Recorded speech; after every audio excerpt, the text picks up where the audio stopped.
Voilà, et j'invite tous les représentants de l'État, tous les élus qui prennent leurs responsabilités, qui soient présents à cette marche. Parce que s'ils veulent parler de récupération politique, qu'ils récupèrent l'affaire de Louis.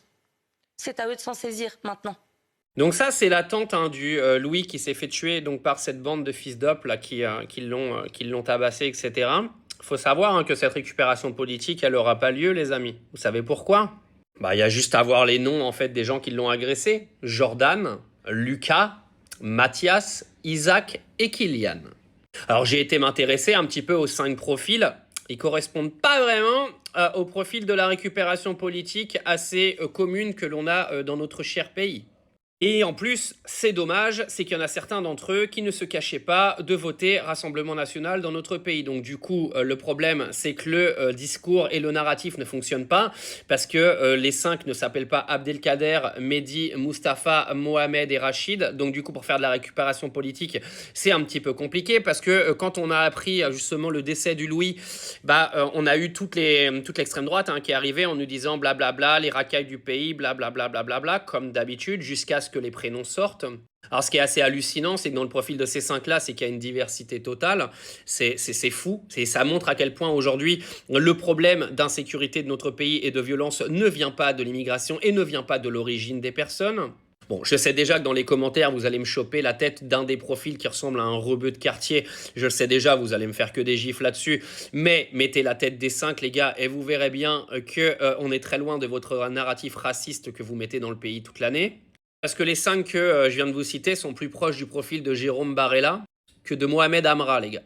Moi, je le répète depuis des années, certains ont voulu changer mon discours en venant me faire passer pour n'importe quoi. Moi, je vous le dis et je le redis. Dans ce pays, il faut une sanction judiciaire. C'est-à-dire, c'est tout. Peu importe ta couleur de peau, peu importe ta religion, c'est la justice qui doit foutre tous ces gens-là en tôle, qu'ils soient mineurs ou majeurs, j'en ai rien à cirer. Et on ne doit plus tolérer quoi que ce soit de violence, que ce soit de harcèlement à l'école, que ce soit de violence dans la rue, etc. La moindre violence doit être sévèrement sanctionnée. Que ce soit par des peines de prison ou que ce soit par des peines financières aux familles des mineurs. Vous savez, il y a un exemple, moi je suis à Dubaï, vous savez que s'il y a un gamin qui fait du harcèlement scolaire dans un établissement ici, les parents prennent 15 000 € d'amende. Nous en France, vous avez un gamin qui fait du harcèlement scolaire, c'est le harcelé qui doit changer d'établissement scolaire. Et après, vous avez ce genre de drame qui arrive sur Louis qui est absolument hallucinant. C'est-à-dire qu'on est rentré dans une société qui est complètement ensauvagée, mais pas ensauvagée par les Arabes et les Noirs, les gars. Ensauvagée par toute la population. C'est-à-dire que vous avez juste une légitimité de la violence qui a été installée dans la société française, qui n'est pas nouvelle, elle existe depuis longtemps, sauf que maintenant, elle s'est empirée en termes de violence. Maintenant, c'est avec des couteaux. En fait, la violence dans ce pays, elle a toujours existé parce qu'on n'a jamais eu de cadre. Mais le truc, c'est que maintenant, elle devient de plus en plus forte. Elle va de plus en plus loin. Et il y a des drames de plus en plus présents. Mais le problème, c'est que nos politiques, ils essaient de nous vendre que c'est une certaine partie de la population qui en est responsable. Alors que c'est eux qui en sont responsables. Parce que c'est eux, aujourd'hui, qui ne changent rien de la justice du pays. Sans justice, tu feras rien. Sans autorité, tu feras rien. Mais pas une autorité hitlérienne, les gars. Une autorité logique, légitime et qui ne fait pas la différence entre une couleur de peau et une religion.